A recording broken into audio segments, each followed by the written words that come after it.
On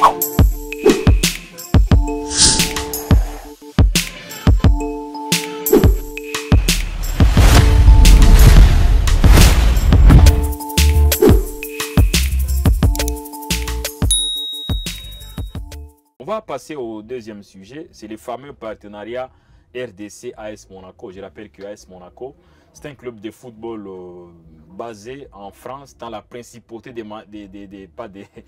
Monaco, bien sûr. Et c'est une équipe quand même actuellement qui est en pleine verve, qui dispute la Ligue des Champions de l'UEFA au niveau européen et qui a fait ses preuves, notamment avec des matchs contre le FC Barcelone, notamment la saison finissante. Mais le ministre Didier Boudimou a trouvé un compromis avec l'AS Monaco pour la signature d'un accord entre la RDC ou le gouvernement congolais et l'équipe de football de l'AS Monaco. Et donc les couleurs de la RDC, les noms de la RDC seront mis sur ou placés sur les maillots, les manchots de l'équipe de l'AS Monaco, que ce soit en Ligue 1 française de football, donc le championnat français de football de première division, ou au niveau des compétitions européennes des clubs. Donc ici, on doit quand même préciser aussi que ces noms et les couleurs doivent être placés sur les maillots des équipes d'âge, donc ça veut dire au niveau du centre de formation également. Là, ce sera beaucoup plus en gras, juste devant le maillot. Et l'objectif aussi est qu'à la longue, certains joueurs congolais, sportifs congolais, donc footballeurs, athlètes, puissent se rendre en France pour bénéficier de la formation de cette équipe. Parce qu'on rappelle quand même que Monaco, c'est l'ancien club de Chabani Nonda. Nonda, ça reste une légende pour le football congolais. Il a eu à faire ses preuves dans cette formation. Mais aussi, quand même, ici, il faut dire que pour que l'AS Monaco se déplace à Kinshasa pour livrer ses matchs, la RDC doit débloquer 200 000 € pour que ces déplacements soient effectifs. Et aussi, on rappelle que le coût pour ce partenariat est évalué à 4,8 millions d'euros. Donc, ça veut dire 4,8 millions d'euros pour 3 ans. Mais aussi, si la RDC veut voir l'AS Monaco jouer un match, par exemple, à Kinshasa, la RDC doit débloquer 200 000 $ américains. Ce n'est pas 19 millions qui sont évoqués pour le détournement des deniers publics. Mais aussi, je dois quand même faire peut-être une étude comparative avant de dire ce que l'opinion pense de ces partenariats entre la RDC et l'AS Monaco. 4,8 millions pour 3 ans, ce n'est pas très colossal. Parce qu'on rappelle que, par exemple, que pour le partenariat signé ou conclu entre le Rwanda et le Paris Saint-Germain, c'est au moins 15 millions par an. On appelle c'est 15 millions par an. Bien sûr. Et puis, on voit par exemple Arsenal, Rwanda, c'est 10 millions de livres, soit 13,3 millions d'euros. Donc, c'est presque. Ce n'est pas très significatif. Mais le problème, là n'est même pas le problème. Le problème, au niveau de l'opinion, on s'interroge. En quoi c'est opportun actuellement d'aller conclure un partenariat avec un club français déjà qui a assez d'argent. C'est un club de la principauté qui est sérieusement soutenu à part des grandes firmes. Ça aussi, il faut le mentionner. Au moment où, au niveau de la RDC, rien ne va sur le plan footballistique à titre particulier. Les championnats est en souffrance. On rappelle qu'il y a un partenariat qui a été conclu entre la Ligue nationale de football et une entreprise bancaire dont on préfère taire des noms pour des raisons publicitaires. Et ce n'est pas un partenariat aussi juteux que ça, mais actuellement, cette entreprise gagne de sa visibilité grâce au championnat congolais de première division. Ici, on rappelle que les vainqueurs de cette édition auront droit à 150 000 $ américains. 150 000 $ américains pour les vainqueurs.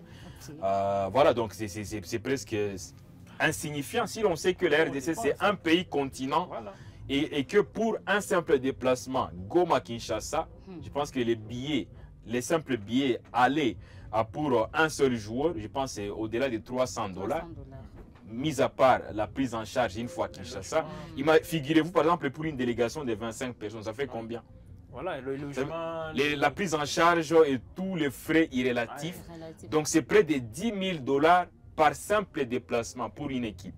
faut autant de déplacements. Il faut autant de déplacements. Donc, il faut aller à Lubumbashi, il faut aller à Mbujima, il faut aller à Kolwezi et dans plusieurs coins. Quand moi, j'ai eu la chance de participer dans des assemblées générales juste après la saison, quand on voit l'argent tel qu'il est dépensé, par saison, une équipe peut dépenser 800 000 très facilement pour des petites équipes. Par saison, hein. Mais quand on prend des équipes comme Mazembe, comme Maniema Union, comme Lupopo, qui affrètent même des avions. Parce que oui, il faut se déplacer, c'est bien, mais il faut aussi savoir qu'il y a un flux aérien. Parfois, on peut même avoir l'argent, mais sans voyager. C'est ça. Donc, c'est l'affaire, ce que j'ai vu, par exemple, l'équipe de l'Est Simba de Kolwezi dernièrement. L'équipe a pu affréter un vol. Ça veut dire qu'il faut louer un avion pour se rendre. Ils sont partis, je pense, dans les Kasaï. Ils ont affrété un vol. Et quand on affrète un vol, c'est pas moins, je pense, de 80 000 ou 100 000 $. Juste pour un simple voyage. Voilà. Donc, pour dire que la question que l'opinion se pose actuellement, est-ce que c'est opportun pour le ministre des Sports, qui ne sait pas peut-être plaider pour que les championnats congolais soient soutenus? En dehors du championnat, je rappelle que pour avoir fait beaucoup de pays qui sont très bien réputés sur le plan footballistique, côté infrastructure, la RDC est dans une étape un peu ridicule. Je rappelle qu'il n'y a aucun stade congolais qui possède un gazon naturel. Là, on parlera par exemple du stade Joseph Kabila Kabange de Kindu. J'ai déjà été là-bas. En 2018, je vous rappelle que ce n'est pas ça les véritables gazons synthétiques. Et pour preuve, l'AS Maniema Union qui joue la Ligue des Champions de la CAF sur le plan continental est dans l'obligation d'aller se réfugier à Kinshasa pour y jouer ces matchs. Donc presque tous les stades de RDC sont à gazon synthétique. Et derrière tous ces stades, les stades par exemple des Martyrs de la Pentecôte que j'ai visité, je pense que les images font la une au niveau de la toile actuellement. On a vu l'état piteux dans lequel se trouvent les stades des Martyrs. Maintenant, que dire d'autres aspects? Ça veut dire, en quoi est-ce que c'est important? Ça, c'est seulement le football. En quoi c'est important pour la RDC d'aller enrichir davantage une équipe qui a assez d'argent au moment où le football congolais est dans une pauvreté notoire? En tout cas, c'est un peu ça la préoccupation des Congolais. Ça, c'est de un. Et dans un autre volet, on essaie un peu de se dire, est-ce que ce n'est pas une façon de suivre, de suivre les pas du Rwanda, qui aujourd'hui quand même est en train d'attirer assez des clubs pour vendre son image, parce que l'objectif pour la RDC, c'est de s'attirer des investisseurs. Mais imaginez-vous les investisseurs qui veulent œuvrer dans un cadre purement sportif. Une fois à Kinshasa, ils vont aller au stade des Martyrs pour y faire quoi? Même Monaco. Monaco, par exemple, ils vont s'entraîner. Déjà les joueurs de la RDC eux-mêmes se plaignent de l'état dans lequel se trouve la pelouse du stade des Martyrs. Mais imaginez-vous si Monaco veut y jouer. Va-t-il accepter que ces joueurs arrivent à Kinshasa pour se blesser? Je ne pense pas en tout cas. Donc voilà, donc ce sont des questions que les gens se posent. Et voilà, donc aujourd'hui, l'opinion pense que c'est un partenariat inopportun. Je ne sais pas ce que vous en pensez. Oui. Alors je vais rebondir sur ce que vous venez tout petit peu d'évoquer par rapport au fait de suivre toujours les pas du Rwanda. Parce qu'aujourd'hui, la RDC est dans une guerre non seulement militaire, économique avec le Rwanda. Il y a aussi l'aspect diplomatique, même l'aspect touristique aussi qui entre en jeu. Et voilà le Rwanda qui, d'abord, il y a les préalables. Parce que si, comme nous voulons suivre le Rwanda, faisons maintenant une comparaison. Qu'est-ce que le Rwanda avait fait avant d'aller contacter ou disons de conclure des partenariats avec tous ces clubs? Le Rwanda avait d'abord commencé par une organisation à l'interne. Et là, on voit les infrastructures au Rwanda. Les stades à Mao, on avait commencé les constructions, disons, pas une réhabilitation, c'était la construction. Une construction. Parce qu'on on avait tout comme l'ancienne construction. Et puis, dès lors qu'ils avaient commencé, la construction, c'est à ce moment-là qu'ils avaient conclu des accords d'abord avec Arsenal. Et puis les Paris Saint-Germain. Et puis juste à côté, il y a Kigali Arena, tout ça aujourd'hui, qui accueille des matchs c'est pas seulement de basket. Oui, justement, donc c'est pas seulement le football. Les Rwandais attirent plusieurs. Le cyclisme, n'en parlons même pas. Donc aujourd'hui, on ne saura pas faire cette comparaison, mais pour dire que déjà la RDC est peut-être mal embarquée sur ce point. Pourquoi j'ai fait cette comparaison? C'est aussi très logique. J'ai fait cette comparaison parce que nous voulons toujours suivre les pas du Rwanda. Nous savons Ça que les aurait gens été- sont très dans ces sensibles sens, lorsqu'on ça parle aurait du été Rwanda. ouais. Bon, n'en déplaise Ouais. à ceux-là qui vont être pour ou contre. Alors, dans ce sens, la RDC devrait faire peut-être la même chose. C'est rassurer d'abord d'une organisation à l'interne, Ouais. les infrastructures sportives et même touristiques aussi. Et puis, on peut conclure maintenant des partenariats. Quel est cet investisseur qui va venir en République démocratique du Congo dans cet état-là? Quel est cet investisseur? Donc, c'est de l'argent que nous sommes en train de gaspiller encore une fois inutilement. Et vous venez de l'évoquer avec beaucoup de précision. Cet argent allait servir dans d'autres secteurs au pays. Le football aujourd'hui souffre. Le football congolais a besoin. On n'en parle par pas exemple, qu'on trop, débourse hein. seulement même 1 million et les gens vont un tout petit peu être satisfaits quant à ça. Les championnats, vous-même, vous avez y aller dire, même d'autres disciplines sportives souffrent en République démocratique du Congo. Alors Didier Boudimbo, et c'est ça aussi la question que je voulais me poser, est-ce que c'est encore les ministres des Sports qui sont censés faire ce genre de partenariat? Bien sûr, c'est sportif, mais il y a aussi un autre aspect, par exemple au Rwanda, ce n'est pas le ministère des Sports, il y a toute une agence qui s'occupe de la marque Visite Rwanda. Comme nous voulons toujours imiter les Rwandais, il fallait peut-être qu'on mette en place une agence qui va peut-être suivre des prêts, qui va conclure tous ces partenariats au nom de l'État congolais. Parce que ça ne c'est pas seulement sportif, c'est aussi l'aspect touristique qui entre en jeu. Et là, puisqu'on parle du tourisme, oui, c'est bien beau. Il y a beaucoup d'espaces touristiques à visiter au Congo. Oui.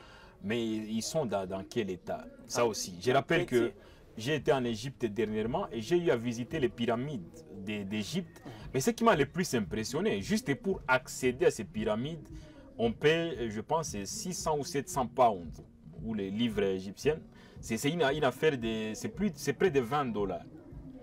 Et puis, moi, ce qui m'intéresse, ce n'est même pas les montants. Mais quand je vois l'affluence qu'il y a au niveau de ces pyramides, je dois vous assurer que tout le monde qui arrive, c'est presque un péché pour un visiteur d'arriver en Égypte sans pour autant visiter les pyramides. Voilà. Et pourtant, moi, une fois sur place, je dois vous avouer que je n'ai rien vu de très grave, de si grave. J'étais aux pyramides, bon, j'ai vu juste des histoires.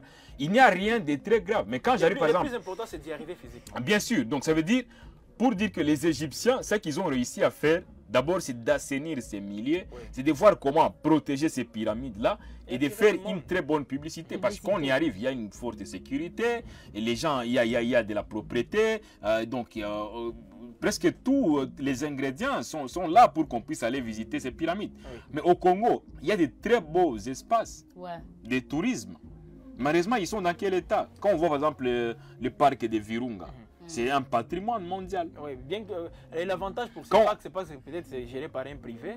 Moi j'ai été par exemple, j'étais à Kisantu. C'est l'avantage. J'étais à Kisantu par exemple Oui. au Congo central il y a quelques années, le fameux jardin botanique de Kisantu. Oui. J'y étais, mais ça fait peur. Je vous dis que ça fait peur quand on arrive là-bas, facilement, on peut se cogner, parce que sûrement, il n'y a pas un bon entretien. Voilà, j'ai beaucoup de respect pour ce jardin, mais pour l'avoir visité, je me dis c'est compliqué. Donc, ça veut dire qu'il y a autant d'espaces touristiques au Congo qui doivent être visités, mais qui ne sont pas pris au sérieux. Voilà. C'est pour ça que Jenny dit ici que la chose la plus urgente actuellement pour les gouvernements congolais consiste d'abord à assainir l'intérieur de la RDC avant éventuellement quand même de faire appel aux gens pour venir investir au Congo. Je pense que c'est ça l'idée. C'est ça l'idée en fait. Moi je pense aussi de mon côté, bon, au lieu de faire chaque fois de partenariats comme a fait par exemple tel ou tel autre pays, le mieux serait pour nos gouvernants de rester d'abord dans notre pays. Il a quand même invoqué ça. Voir ce qui ne marche pas. Qu'est-ce qui fait que peut-être nos joueurs ou soit le football congolais ne soient pas aussi à la une quand même comme les autres équipes. Au lieu de faire par exemple de nouer ce partenariat, il fallait revoir d'abord ce qui fait à ce que nos joueurs ou soit le football congolais soient en recul que d'avancer. Je crois, Richard, c'est un peu plus avec tous les états généraux sportifs. Bien sûr, j'ai été là. Certainement qu'il y avait de bonnes résolutions dans ces états généraux, mais qui sont bien gardés dans des tiroirs. Parce que justement, les ministres qui étaient les pionniers de ces états généraux des sports, une fois parti, c'est lui qui est venu, il a gardé ces résolutions-là dans des tiroirs. Pourtant, il y avait de très belles propositions qui pouvaient nous aider. Je rappelle que dans ces états généraux, je pense en 2022 ou 2023, on avait pour invité spécial les ministres béninois des sports. Et il a essayé un peu d'expliquer comment est-ce que le Bénin a fait pour avoir beaucoup d'infrastructures sportives, mais à des moindres coûts. Malheureusement, cet exemple béninois n'a jamais été imité parce que dans la foulée, le ministre Serge Nkonde avait été mis de côté. C'est lui qui est venu. Il est venu aussi avec ses idées. Moi, je pense et c'est ça le problème avec la RDC, bien sûr. Il n'y a pas une politique aussi directe. Et en plus, on rappelle que cette histoire de partenariat entre RDC et Monaco, ce n'est pas forcément l'idée du ministre des Sports, parce que c'est justement une idée collective au niveau du gouvernement congolais. On a même lu une correspondance, si pas un communiqué du gouvernement. Ça veut dire que c'est tout le gouvernement qui a approuvé ça. Et la ministre des Affaires étrangères, ouais, ça également. Mais quand même, c'est lui qui connaît la procédure. Oui, quand même, je pense que c'est au ministre des Sports de s'imposer. Certes que c'est une décision gouvernementale, mais comme c'est lui qui maîtrise les enjeux actuellement du sport, il est le seul qui peut... C'est aussi multisectoriel. C'est pas seulement qui peut défendre sports, ça. Comme on le disait, bien que les ministres aujourd'hui... bon, disons, les avantages peut-être seront plus au côté sport, je pense, dans ces partenariats. Mais déjà que lui-même, en fait, au niveau du ministère des Sports, je rappelle que c'est les ministères les moins fournis sur le plan financier, parce que déjà, je pense que c'est une affaire de 15 ou 20 millions. Alors, ce qui n'est pas significatif au vu des disciplines sportives pléthoriques qu'il y a au niveau de la RDC. Imaginez, il y a beaucoup d'activités sportives, c'est vraiment compliqué. Par rapport à cette question, vous parlez bien sûr du budget alloué au ministère des Sports. Mais est-ce que le ministère des Sports n'est pas aussi à mesure de mobiliser ses propres fonds avec tout ce que nous avons comme patrimoine, au-delà de ça, les talents qu'on a en République démocratique du Congo. Tous ces stades, par exemple, il y a des gens qui y vont et ce n'est pas gratuit. L'État, vous avez souligné même que l'État de ces stades on peut même mobiliser des fonds au niveau du ministère. Ça également, mais moi par contre, je me dis, il y a par exemple un modèle sénégalais, pour avoir été au Sénégal, il y a un modèle de génération foot. Oui. Là, c'est sûrement, ce n'est pas une idée du gouvernement sénégalais, mais par contre, il y a le président Madi Touré, d'ailleurs, qui a candidaté au niveau de la Fédération sénégalaise de football. Il est allé négocier un partenariat au niveau de la France avec les clubs de Metz. 5 clubs de première division, deuxième division au niveau de la France. Et ces clubs-là débloquent des moyens. Ces clubs viennent de faire sa montée. Absolument, pour subventionner l'équipe de génération foot au niveau du Sénégal. Moi, je serais d'accord avec les ministres s'il aurait pu aller là-bas, juste pour convaincre Monaco à débloquer des moyens pour venir soutenir, par exemple, le football congolais. Là, on serait d'accord. Mais signer un partenariat... Mais malheureusement, c'est nous maintenant qui allons en France pour donner de l'argent à Monaco, ce qui n'est pas normal. Voilà, donc ça, c'était juste également un point très important à évoquer, bien sûr, dans ces actualités chaudes des Web Info TV.